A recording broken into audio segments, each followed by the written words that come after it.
Welcome to my channel. Please do watch this beautiful historical documentary of Hampi till the end. What happens when one of the richest cities on Earth vanishes into silence? At sunrise, the land reveals itself slowly.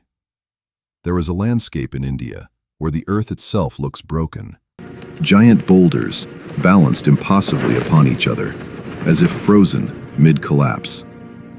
In the middle of this surreal terrain flows the Tungabhadra River, and scattered among these stones lie the ruins of a city that, in the 16th century, was one of the richest and most powerful in the world. Many Indians may not realize they have already seen this place. It appears quietly on the back of India's 50 rupee note, a reminder of a lost imperial capital etched into everyday life. This is Hampi, the last capital of the mighty Vijayanagara Empire, which still whispers secrets amidst giant stones and ancient temples. Today, Hampi stands frozen in time, but to understand the rise and the fall of Hampi, we must go back, not merely centuries, but into legend. Before it was called Hampi, before it became Vijayanagar, this was Pampakshetra, a land already sacred. According to ancient Shaivite tradition, goddess Pampa, believed to be an incarnation of Parvati, came to these hills and performed intense penance upon these very rocks. She meditated with unwavering devotion, determined to win Lord Shiva as her husband. Moved by her devotion, Shiva appeared here and accepted her as his bride. Their celestial marriage is believed to have taken place on Hemakuta Hill, which still stands in Hampi as one of the oldest sacred spots in the region. The name itself tells the story. Hema means gold. Kuta means heap. Legend says that when Shiva and Parvati were wed, the heavens showered gold upon the hill in celebration, turning it into a heap of gold, and so it was named Hemakuta. Even today, the hill is scattered with some of the oldest shrines in the region, small stone temples built in simple Dravidian style that predate the great empire that would later rise here. The hill was not ornamental, it was foundational. Archaeologists date some structures to around the 9th and 10th centuries, and the hill likely served as a Shaivite center even earlier. It is believed that Shiva was worshipped here as Virupaksha, the one with the oblique eyes, who became the presiding deity of the region. It was here that sacred geography began shaping destiny. And beside these hills flowed a river once called Pampa. Over centuries, in the Kannada language, Pampa became Hampe, and eventually, Hampe became Hampi. But the mythology deepens further. The surrounding landscape is traditionally identified with Kishkinda, from the Ramayana, the monkey kingdom of Sugriva and Bali. Across the Tungabhadra, Anjanadri Hill is revered as the birthplace of Hanuman. And those enormous, gravity-defying boulders that dominate Hampi's horizon? Legend says that when the mighty brothers Bali and Sugriva fought their deadly duel, they hurled gigantic rocks at one another. Those colossal stones, piled across the land, forming the surreal terrain we see today. Whether myth or metaphor, the effect is undeniable. This was never an ordinary landscape.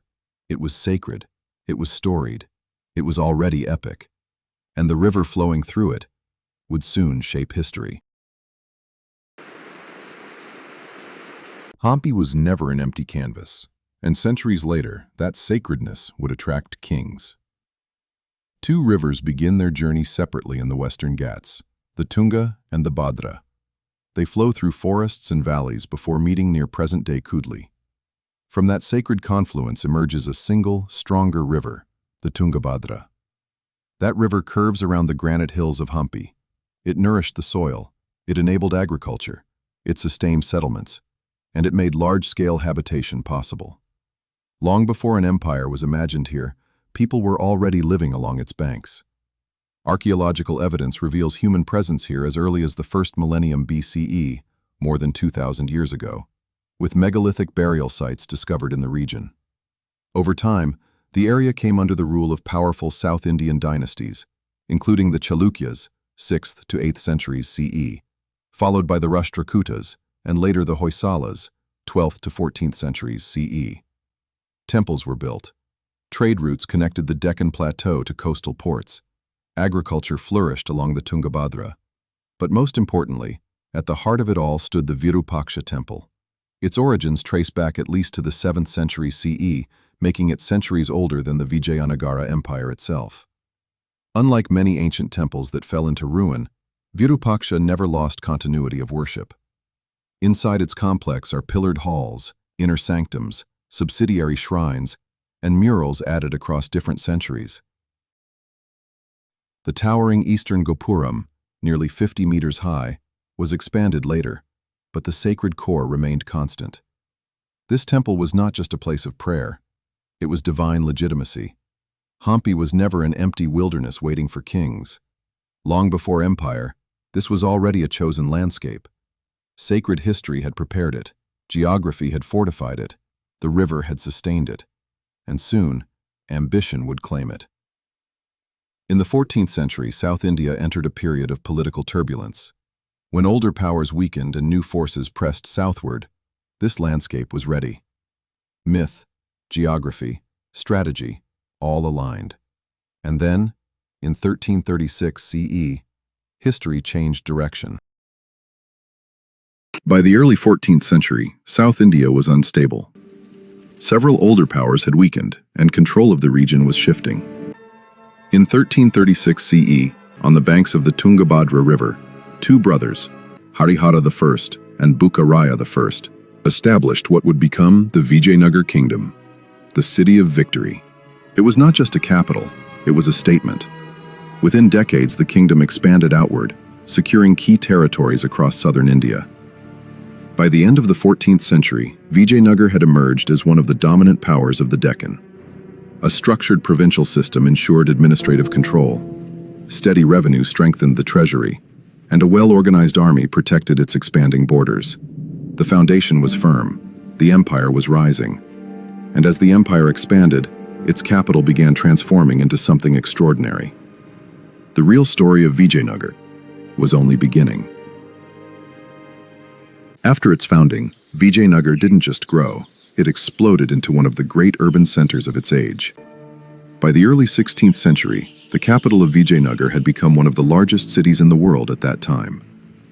Modern Hampi, the protected UNESCO World Heritage Site, covers about 4,100 hectares, around 42 square kilometers, and contains more than 1,600 surviving structures, described by UNESCO as an austere, grandiose site of the last great Hindu kingdom in South India. But the living city at its peak around 1500 CE extended far beyond today's protected zone. Based on archaeological studies and foreign travel accounts, some historians estimate that Vijayanagara may have supported a population of 500,000 or more, placing it among the largest urban centers of its time. Contemporary visitors were astonished.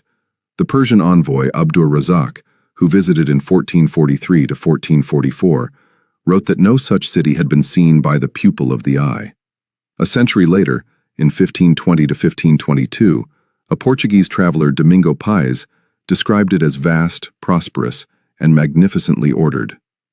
By then, Vijayanagara was not just powerful, it was one of the great urban spectacles of the medieval world. In 1509 CE, the throne of Vijayanagara passed to Emperor Krishnadevaraya.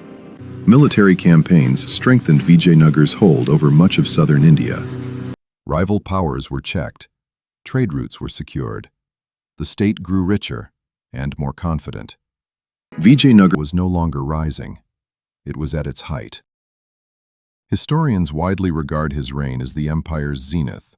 If the royal enclosure was the brain of Vijayanagara, the markets were its pulse. If the royal enclosure displayed power, the markets revealed its wealth. In the early 16th century, Portuguese travelers walking through Vijayanagara left detailed accounts of what they saw. Here, trade was not modest, it was monumental. Domingo Paes, who visited during the reign of Krishnadevaraya around 1520 to 1522, described the grandeur, the wealth, and the power of the empire. He wrote of long, bustling street bazaars lined with jewels, pearls, silk, spices, and precious stones. Diamonds from the Deccan mines were sold openly, a sign to him of extraordinary prosperity. Goldsmiths, textile merchants, and spice traders operated in orderly rows beneath carved mandapas. Another chronicler and horse trader, Fernão Nunes, who came between 1535 and 1537, wrote of well-ordered market avenues. Long, stone-pillared streets stretched before temple complexes, not empty corridors, but thriving commercial arteries. The most famous colonnaded bazaar ran before the Virupaksha temple, which still stands, and other stone-pillared market streets near the Grand Vitala temple extended toward the river. And then there was the horse trade. Arabian horses, essential for cavalry warfare, arrived through western ports and were brought inland for royal purchase. Control of horses meant military strength. The markets were not separate from empire, they sustained it. Foreign merchants walked these streets, Persians, Arabs, and later the Portuguese, negotiating, observing, recording. Coins changed hands, languages blended, wealth circulated. These were not chaotic medieval bazaars, they were structured commercial avenues, integrated into the city's design, temple, trade, and daily life existing side by side. From these accounts, a picture emerges. Vijayanagara was not only ceremonially grand, it was economically vibrant. Its markets were structured, international, and deeply tied to the power of the state. It moved through people, through exchange, through ambition. Vijayanagara did not hide its power, it displayed it. At the center of the royal enclosure rose the massive Mahanavami Diba, a high stone platform built for state ceremony. During the annual Navaratri festival, this was the empire's grand stage. From here, the king watched military parades, armored elephants, disciplined cavalry, infantry units, court performers, and tribute-bearing officials from across the kingdom. Foreign travelers describe a spectacle of scale and precision. This was not a mere celebration, it was a political message. From that height, the ruler was unmistakably visible, above the army, above the court. The review was both inspection and statement. The empire was disciplined, wealthy, and secure. Nearby stood audience halls and state chambers, where diplomacy and decisions shaped the realm. Ceremony and governance worked together. The city is described in sources as having 7 lines of fortification walls. It had watchtowers, gateways, and controlled access points. Power was not just military, it was infrastructural. And within the royal enclosure lies one of Vijayanagara's quiet masterpieces, the stepped tank, often referred to as a pushkarni. With 5 perfectly symmetrical levels descending in precise geometric tiers, constructed from finely cut gray stone blocks, it feels almost modern in its design. Built in the 15th century and fed through an intricate canal system, it demonstrates mastery over water in a dry, rocky landscape. Located within the royal compound, it was likely reserved for ceremonial or courtly use. Water management was extraordinary. Canals, aqueducts, stepwells, reservoirs, and anicuts diverted Tungabhadra river water into agricultural and urban systems. Recent studies suggest that irrigation covered tens of thousands of acres. This engineering sustained the empire's food supply. In an empire built on display above, here was control below. Measured, engineered, exact. By the early 16th century, foreign visitors to Vijayanagara repeatedly singled out one monument above many others, the Vitala Temple. Portuguese traveler Domingo Paes described temples of astonishing richness and scale. Later accounts echo the same sense of awe. Architecture here was meant to overwhelm. At the center of the complex stands the celebrated stone chariot, a shrine carved in the form of a ceremonial temple car. Though sculpted from granite, it imitates the wooden processional chariots used in South Indian festivals. It is symbolic, architectural, and precise, not functional, but theatrical in design. Inside the Great Hall, known as the Mahamandap, stands another marvel, the so-called musical pillars. There are 56 composite granite pillars, each carved from a single block of stone, often called the Sari Gama pillars, after the notes of Indian classical music. Each large pillar is surrounded by slender colonnettes. When gently tapped, as early observers and later researchers noted, some produce distinct tonal vibrations, not melodies in the modern sense, but measurable, resonant notes. Whether they were designed as musical instruments or as an acoustic experiment in stone remains a subject of debate. What is certain is the extraordinary precision required to carve granite to such calibrated density. Today, the pillars are protected and no longer struck, as repeated tapping in the past caused structural stress. The Vitala complex is not merely ornate, it is experimental, it is ambitious. It represents an empire confident enough to push stone beyond structure, beyond sculpture, into sound. And that ambition still echoes. After the thunder of temples and the spectacle of royal platforms, Vijayanagar reveals another face, quieter, refined, architectural. Within what is today called the Zenana enclosure stands the elegant Lotus Mahal. It is lighter than the granite giants elsewhere in Hampi, almost lyrical in form. True to its name, the arched windows and projecting balconies open like lotus petals, while the central dome rises like a budding flower. Built as a two-storied structure in rubble masonry and once finely plastered, it reminds us that these monuments were not always bare stone, but carefully finished works of architecture. Its design blends traditions. The cusped arches and domes echo Indo-Islamic influence, while the tiered rooflines and ornamental details remain distinctly Vijayanagar. It stands as quiet evidence that this empire was not culturally sealed. It absorbed ideas, reshaped them, and made them its own. Its precise function is still debated. It may have been a council pavilion, or a royal leisure space rather than a residence. But whatever its purpose, it reveals refinement, ventilation channels, balanced symmetry, measured proportions. It shows us the empire thinking in elegance. And then, only a short walk away, the mood changes.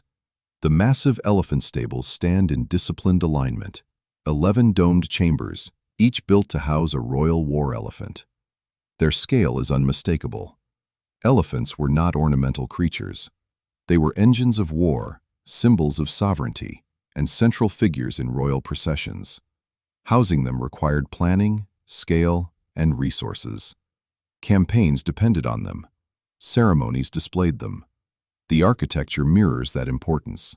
Alternating dome designs, arched entrances, thick walls built for strength. Utility and grandeur coexist. Here in this enclosure we see another dimension of the empire. Vijayanagar speaks in two voices: the softness of a lotus, the weight of an elephant. Grace and force side by side. Cultural exchange embedded in stone. Together, they complete the portrait of an empire at its height. When Krishnadevaraja died in 1529, the empire did not crumble, but something subtle changed. He had tried to secure the throne for his young son, yet fate intervened. The crown passed first to his half-brother Achyuta Devaraya and later to Sadasivraya. But real authority gradually gathered elsewhere. Behind the throne rose a formidable figure, Aliya Rama Raya, the emperor's own son-in-law. Skilled, ambitious, and politically astute, Rama Raya became the true power of Vijayanagar. He commanded armies, shaped diplomacy, and intervened boldly in the rivalries of the Deccan sultanates. The empire still glittered with wealth. Its markets were alive. Its armies remained strong. Yet power had shifted, from crowned emperor to commanding regent. And in the Deccan, former enemies were watching and beginning to unite. With that shift, the balance of the Deccan began to change.